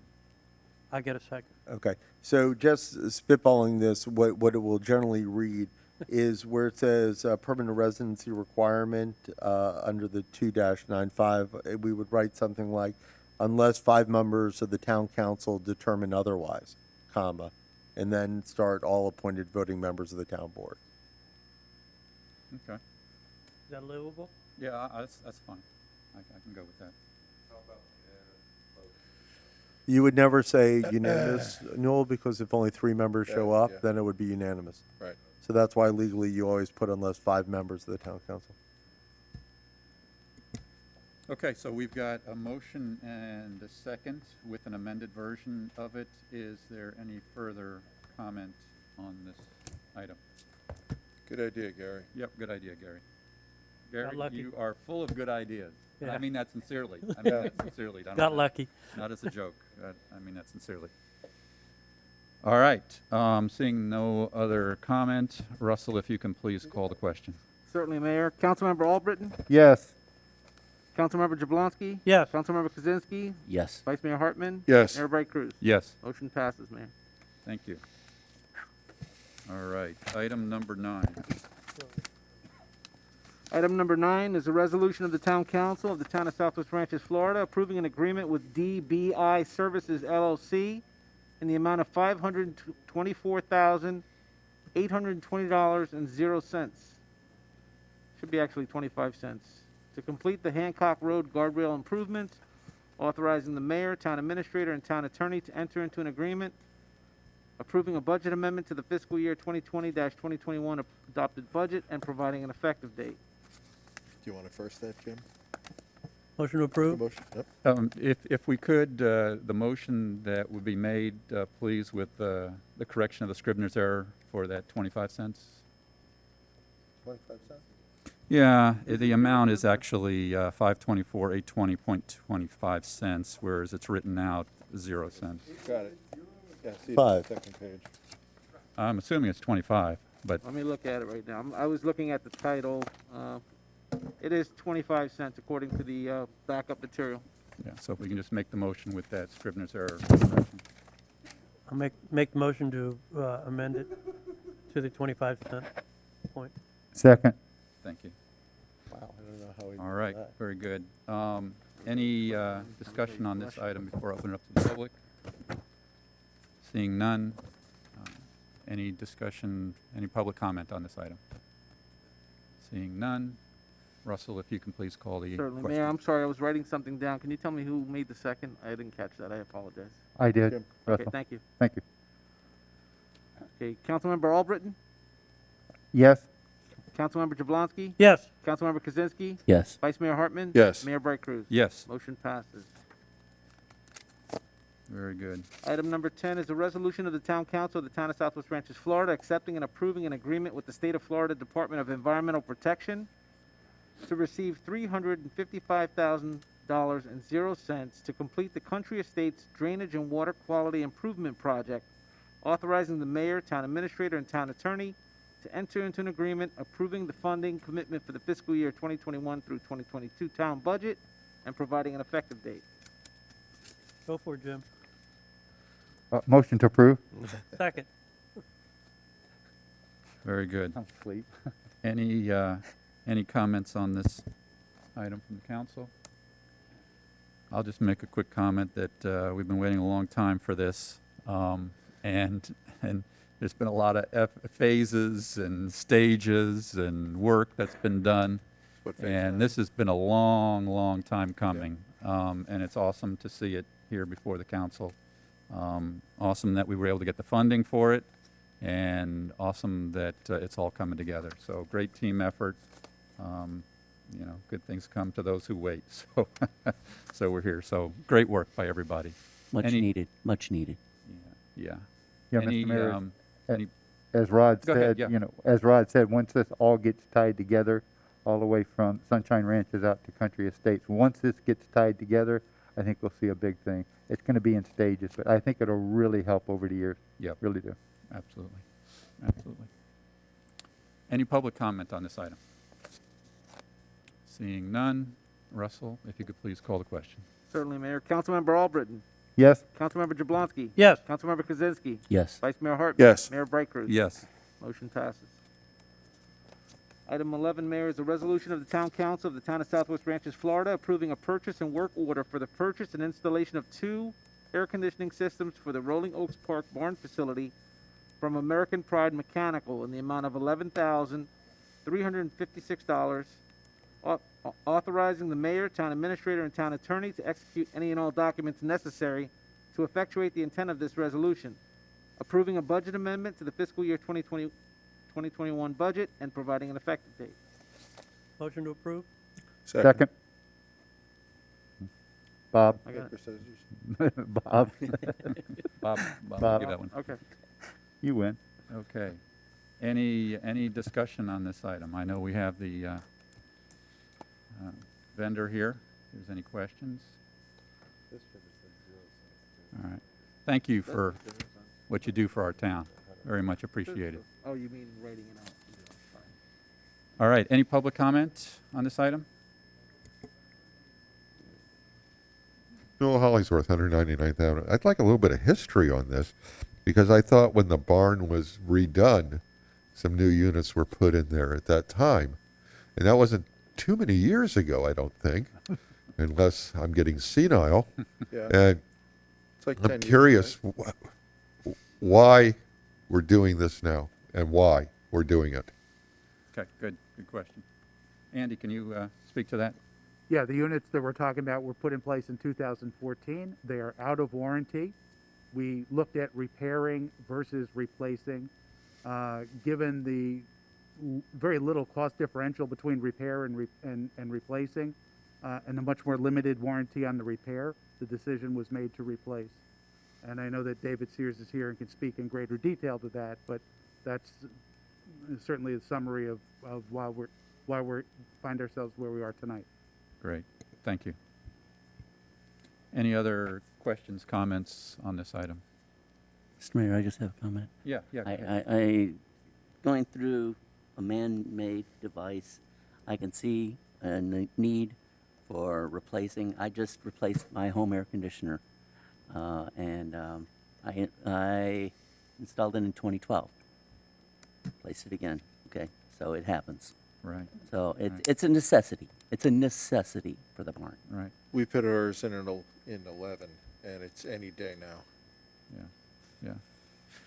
David, actually, I do have a question for you. Yeah, please. And once again, I appreciate, the fact that you're bidding on these and you're the low bidder, which says a lot. So thank you for that. What about as far as the efficiency of this unit versus the one that's in place now? Can we expect any kind of savings there? Is that? I believe the efficiency rating back then is a 13 SEER, which matched with the air handler couldn't give you up to a 14 SEER. Uh-huh. The unit was installed in 2014. The reason that I came in after I looked at the job and I talked to Russell and I talked to Andy both to give them my concerns. If you're going to spend close to $4,000 to replace an evaporator coil, and the reason that it lost all its refrigerant charge, it's open to the atmosphere, so that moisture is getting in that oil. There's two different oils. There's a mineral oil, which is the old refrigerant that was alleviated in 2009, and then you have R410A now, Right. which is going to be phased out over the next, I think, 10 years. And they're coming out with new refrigerant, which has not been announced by 3 of the 5 manufacturers. When you do that, that's an alkybenzene oil. It's a synthetic oil. It absorbs moisture. So it was open to the atmosphere for who knows how many long amount of time. And the water where it ate away at the cap tubes of the evaporator coil possibly could have gotten water in there. So anybody that goes out there is going to pull a proper vacuum, but there is that possibility that the moisture could still be inside the oil. Gotcha. And that's why I recommended the replacement of units. I mean, you're talking about I think it's like $3,600 Right. between repair and replace. Replace. 1-year warranty on an evaporator coil. And as I spoke to both Russell and Andy about, you get a 5-year compressor warranty, which is from the factory because it's commercial use, and 1 year on parts and labor. So, that's where we go from there. And I'm a resident of Southwest Ranches. I don't have a large overhead. I only have a few employees. So it can make it advantageous to take care of the residents here because I pay the taxes here also. Awesome. Thank you. I didn't hear an answer, though. Is the new one the same, 13, 14? 16 SEER, 16 SEER. Okay. I believe so. And So if, there's some It is? marginal Okay. improvement. Yes, it is. Good. and if I may. Thank you. Mr. Mayor. Great. Thank you, Mr. David. Seer, Yeah. would you kindly educate us as to the difference between the 13 SEER and the 16 SEER, if you can do that in a short period of time? If it's a long, then The efficiency ratings is based on seasonal energy efficiency rating. So basically, in a nutshell, A 14 Seer is 36 by 36 by 48 inches tall. We're talking a 5 tons, not applicable to what we're talking about. And a 16 Seer, 36 by 36, 51 and a half inches tall. The more outside area you have, the more heat you can remove, the more the efficiency is going to be. Unfortunately, the ARI standards aren't set forth in South Florida. They're set forth in Arkansas. They don't take into effect that we have 100% relative humidity here in South Florida. Very educated. Thank you. All right, no problem. Thank you. All right, any other comments on this item? All right, seeing none, Russell, if you can please call the question. Certainly, Mayor. Councilmember Albritton? Yes. Councilmember Jablonski? Yes. Councilmember Kaczynski? Yes. Vice Mayor Hartman? Yes. Mayor Bright Cruz? Yes. Motion passes. Good job. Okay, the next item is an item that I asked to be put on the agenda. You know, we have been doing a lot of work on what historically has been called the nursery ordinance. It has gone through the committee. It's come to the council on, this will be at least the third time that I can recall that it's come to the council. And for a wide variety of reasons, it's never been passed. There's elements of it in the past that have been contentious, but there is a central piece to it that I feel is essential that was really one of the two main reasons why we started this in the first place.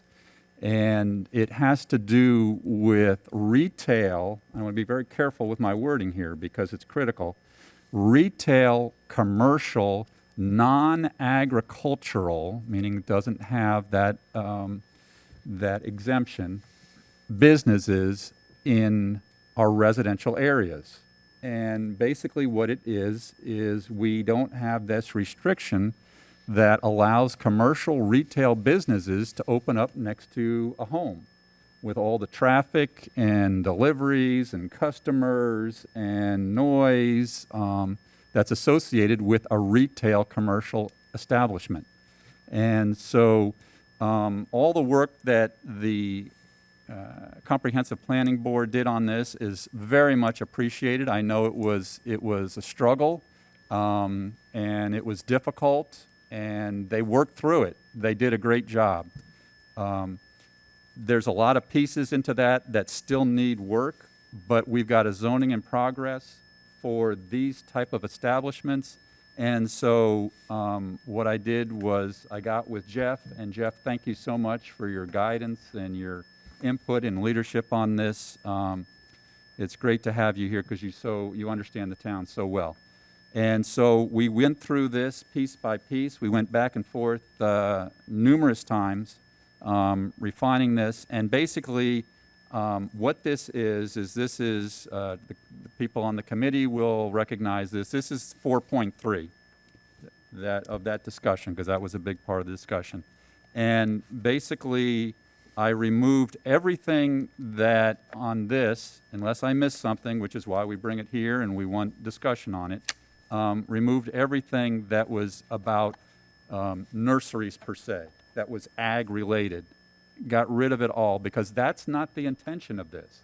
The intention of this is not going to, will not impact ag at all. And if you have a business like this currently, you will be protected. There are the provisions in this ordinance that specifically protect you to allow you to continue that business and even sell it and have the next owner continue that business. So there's a lot of protections from that standpoint. So I think it's critical that we pass this. This is just a discussion item tonight, but I think it's critical that we pass this. There is one line in there, a phrase that reading it here recently, a little uncomfortable with. I spoke to Jeff earlier in the day today and asked him, if this was something that could be eliminated. And, he said that was okay. I'll let him speak towards it as well. But it has to do in section K there where it talks about where the plants are grown on the same plot upon which sold.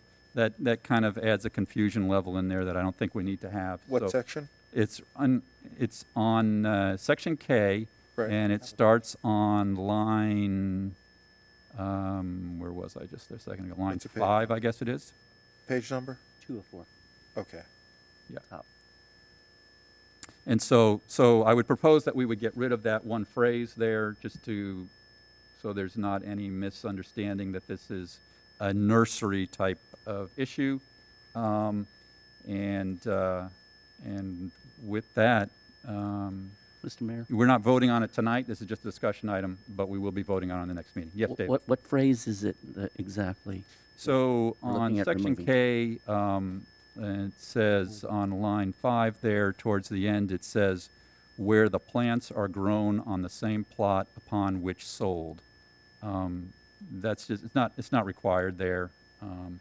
It was verbiage from the Striking that, striking striking that that exact line. language you just cited. Yes. Yes. So my recollection on that, Yeah. It's what? Yes, it does. It does. It does. my recollection was this would not matter for somebody that is a wholesale landscape nursery because they grow everything for the most part on their own property. It wouldn't matter for that, but this whole section I know, it does doesn't not apply. matter to them. That's a good point. This whole piece is. So actually, that doesn't matter for somebody who wants to run a retail business either. Yeah, that's why I want to we'll just get rid of it. All right, I'm comfortable with I think that. it just, Yep. just And confuses the this issue. protects the ag categorized property. It does. Well, We the can't thing touch is, them. this doesn't necessarily protect ag because Yeah. the state protects ag. Right. Right. So I don't want to say that, this is promoting ag, but this has really nothing to do with ag. Doesn't touch them. Right. Yeah. Yeah, I actually very much support the whole idea behind this. And if there was a way to say, hey, let's put it on the agenda, I would support that. Great. Great. Mr. Mayor, I had the opportunity to sit on that board with you and with Newell on that board, with George and a number of others before elected, and it was a very contentious time. A lot of arguments back and forth one way or the other. This has simplified it, I think, to the point that that's what we wanted to do. We wanted to get rid of the businesses like next door from coming into residential areas. And I think it got so convoluted and people hollering and screaming at each other. But I do think that this simplifies it. It gives them specific areas that they can go to. And I think it's a great way to approach it. Thank you. Awesome. Great. Thank you. Thank you. Gary? Yes. Keith? We gave it another 90 days, about 30 days ago, I think. Yeah, it was originally supposed to expire this week, coming up, but now it is another 60 days. Yeah. Okay, so we have time to, We have time, but we're getting. I want to move this forward. I think Yes. it's, well, I think it's, Yeah. it's right on target. Right. I'm in total support of it, and I just want to make sure we don't all of a sudden Yeah. have a gap and, Perfect. we opened up a can of worms by Right. accident. Right. So the Recovery. plan, Andy, what's the plan for getting this on the agenda? The plan will be to have this with the change that you've discussed tonight, otherwise substantially exactly what you see here, teed up for first reading on September 13th, second reading on September 23rd. So Perfect. it'll be in place by the end of September. Great. Great. This is a great idea. Yep. And I know that one of the issues that sparked this initiative had to do with the property just to the east of us. And residents are Tommy Pinder calling me a lot and saying that his property value decreased because Yeah. of what happened next door. And it was an issue that several of us supported 2 years ago. Right. Right. And that is the one that kind of brought this to the forefront. But let's be clear, there's one that's ready to open up. Ready to go. As soon as that zoning in progress were to expire, if this does not pass, there's one ready to open up in Rolling Oaks. There's one or two in Rolling Oaks. There's one that, while this was going back and forth, opened up in Country Estates. And Yep. the people, that were around that were very upset. Very They are losing their ability to enjoy the rural lifestyle because they got a commercial retail business next to them. So it's really important. It's one of the key things that to help preserve our rural lifestyle, and I'm looking forward to getting this passed. Well, Jeff, just a quick comment. yeah. Since we started talking about this, two have opened up to the west of here, directly next to Town Hall. Yeah. So we have three. We're surrounded by basically retail landscape nurseries. Yeah, I don't know these, Wouldn't it be back- I think they're ag. I could be wrong. Yeah, I would say, I don't know. knowing, I, you yeah, know, yeah. I'm not sure. Doesn't matter. But there's, It's easy enough to check on. I mean, there's been a zoning in progress in place for a while, but Yep. at any rate, this is important. Jeff, did I leave out anything that, No, I think you covered it very well, Mayor. okay. The only thing from a legal standpoint, this ordinance that the council seems to be all in favor of will supplant the one that was recommended from the comp plan board. So that will not be on the agenda. So just to make sure we're clear, it will be this ordinance. Right, right. This is, yeah, great point, Keith. So this is a subset. I would say this is maybe a quarter of what the comp plan worked on. I'll get you in a second.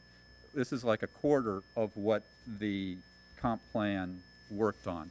So there's still other issues that may come before us, but this is one that was really important for preserving our rural lifestyle. So let's, you know, Every one of us. we focus on this one. I think it's probably the single most important one of them all. Let's get this passed and get this off our books, and then, you know, as we need to, we can pick up the other pieces that the comp plan board worked on.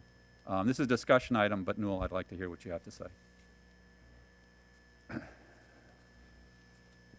Noah Hollingsworth, 198th Avenue. You were talking about the important parts that was right at the beginning.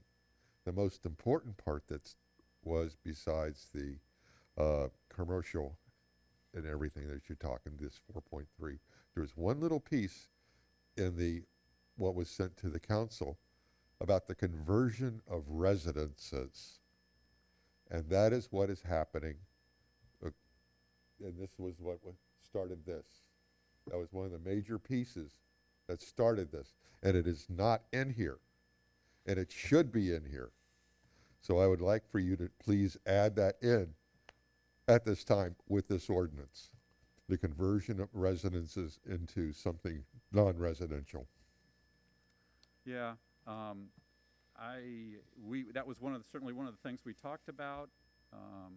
Let me ask this, any other public comment before we kind of close it down? Okay. That was one of the things that we talked about. It was one of the things that, for whatever reason, took on a life of its own. I think what you're saying has validity, Newell, and we can come back and add that in and revisit it. I've got no problem with it, but frankly, I worked to kind of get this down to the bare bones that would solve the immediate problems that we have. And at this point, I'm not really looking to add anything into it that's going to make it more complex or controversial. It's just gone back and forth so many times that we can always add that at another time, but it's not something I'm excited about adding at this point. Mr. Mayor, a quick question, if you would. The ones that are chomping at the bit to get started, if we don't get this done in the proper amount of time, are any of those conversions, as Newell said, from residential to I can't say for sure. We'd have to do an inventory, but I will say this, that this is, if you cannot, whether there's a residence there or not, okay, you can't open up a commercial retail business with this in place. Okay. You know? Thank you. This prohibits that. So even if it is a residence there, you cannot do it with this once this ordinance is in place. So I get the logic behind what Newell's saying, but this covers it. Okay. And so why add that in there to try and I just. Thank you. Let me We've ask gone you too if far. this scenario is covered, because I think this is something that's happened recently. Let's say I've got a large landscape nursery in my property, and I'm operating and I'm grandfathered in based on what's here. Right. And the next door neighbor property comes up on, we make a deal, I buy his property and it has a house on it, I want to expand my landscape nursery. I don't see any prohibition for me using that next door property to expand my retail business. Well, I mean, I can defer to Keith. I'll give you my thought. Keith, please correct me if I go astray, or Jeff. But a landscape nursery business is already not legal in the town, first out of the gate. Second of all, if it's a new piece of property, doesn't matter if it's next door to yours or on the other side of town, this would prohibit once again, not an agricultural use, Right. but a retail, commercial use of that property. Doesn't Okay. matter where it's located. Okay, good. Am I? Right, and because the existing business is grandfathered in your example, it's non-conforming, which means it's legal but doesn't comply with the code, but it's grandfathered, and they're not allowed to expand. So you cannot expand into an adjacent parcel Okay. unless the owner came in and asked for a special exception from the council under this ordinance. That's the only way it could happen. If you are on an arterial, the way that I read this, and you can let me know if this was the intent, because we have not discussed Yeah, this. yeah. If you are on an arterial roadway as your sole means of ingress and egress to your property, listed A through G on here, there's no size limitation. So meaning that you could be a 100-acre nursery, but as long as you can only enter that from the arterial roadway, that is the only factor that is in this ordinance. So you could have a 5-acre nursery located on Griffin Road, and the person can keep expanding wherever they want, provided that their only access remains on Griffin Road. That's how it's presently worded. Right, Councilmember Hartman, I understood your example to be one that was not on an arterial road. And Exactly. was, like you said, it was grandfathered because it's no longer legal. So the nonconformity issue applies off arterial and it's not on one of the listed streets. Okay, thank you. So Mr. Mayor? that's an interesting observation. So my understanding was because that new piece of property that they were to purchase, obviously, if it's out there, it's got some access, which is not going to be on the arterial road. If you buy that property and its access, even though now you can access it, but its access is not on that arterial road, then you cannot use it for this. Then you need to add that into the ordinance. It needs to say, properties that have access on non-arterial roads cannot be added to the commercial nursery. If that's what you so want. I mean, But- that's the intention. I thought it was already in there because it's already not on an arterial road, by definition. Because all they would have to do is close that access, then it is on an arterial road. If the parcel added acreage to the rear, let's say, that's not on the arterial and they're going to use it to grow, there's nothing wrong with that. The ordinance doesn't prevent that, but they could actually use it for retail use, but they'd have to access through the frontage parcel. They could not establish a separate access for that on any other road that doesn't comply with the code. Yeah, no, I would, So they could creep.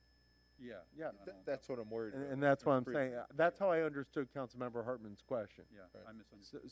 So if that is your desire, when it comes back before you in 2 weeks, it just has to have one tweak, and that is, no parcel that currently has access on a non-arterial roadway, can be added to the nursery for commercial retail purposes. I wouldn't even call it nursery. Sorry, commercial Commercial retail retail sales. business, I know how you refer to it here. The one question that I would have even more, and sorry to add more to the mix, were you okay with Jeff's suggestion or comment that that area could be added for growing only, just not for retail sales? Or do you not want any ability to expand there? I mean, for me personally, if it's growing only, I got no problem with it. Well, that's not going to be covered with this anyway. That's under the ag laws. That would be I mean, I would assuming assume- agricultural yeah. classification. Yeah, I would think they would do that too. Yeah, But and if yeah, they- I mean, that would not be my intention. I wouldn't want to restrict the growing area. Yeah, well, to add to that, somehow It would still be. wholesale nurseries somehow become retail nurseries if the deal is right, or, stuff like that. I mean, there's, it's kind of loose, but if they've got the ag exemption, that All says bets it are all, off. right there. So, Yeah. I'm just worried about the creep, Yep. going going into a Well- as Mr. Mayor. properties come online. We'll just have to word it so that a lot cannot be added that's currently accessible for a non-arterial roadway, cannot be added for commercial retail sales. David had a question. Yeah, Mr. Mayor, let's just create a scenario that, assuming property to the east of us, as of like today, is a residence, and then they want to convert to what they are today. Would this ordinance allow them to do that? So, This ordinance, if we were to go back in time, is that what you're saying? And if this ordinance Exactly. had been in place Correct. when they did that, that property would have been eligible to be however, they would have had to do their access off of Griffin Road, not off of the side road that they have access to today. If they could get it. If they could get it, which they probably couldn't, but if Right. they could, then yes, they could do it. Just had that conversation with Jeff today. All three of these Because are not on the arterial. I really still have the problem with the issue of it being a residence. It's what it was. It's not,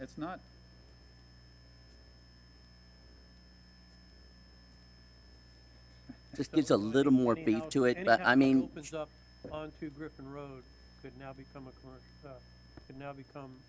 a retail establishment. it could, but it could today. Let's be honest. Yeah. It could today. We're not giving that right. That right's already Right. there. Mhm. You know, that horse has already been out of the barn for a long time. right. Yeah. I just, I mean, sure, this is great, but that would be like one door that I would like to close. Conversion of a residence along Griffin Road. I don't know if there's anything along Flamingo Road. Any of these roads that are I would listed. just caution you that, Bring it back. yeah, I mean, I'd support this. I'd support Bring it this. back. yeah, I would encourage you, let's pass this thing with the little Yeah. tweaks we're talking about. And if we need to revisit it, let's revisit it. All right. You know, I mean, we're getting 99% of what we need done Sure. here. Let's Yeah. not get hung up on that last 1% fine. that may. But it would be something that I would be interested in, but I would support this. Work with Jeff Yeah, on Jim. language. Steve, I have a quick question. Keith, you mentioned an establishment on Griffin Road, the arterial road, with access into a 5-acre piece of property. If they wanted to extend 5 acres into the back and only use Griffin Road as an arterial road, they would be able to expand.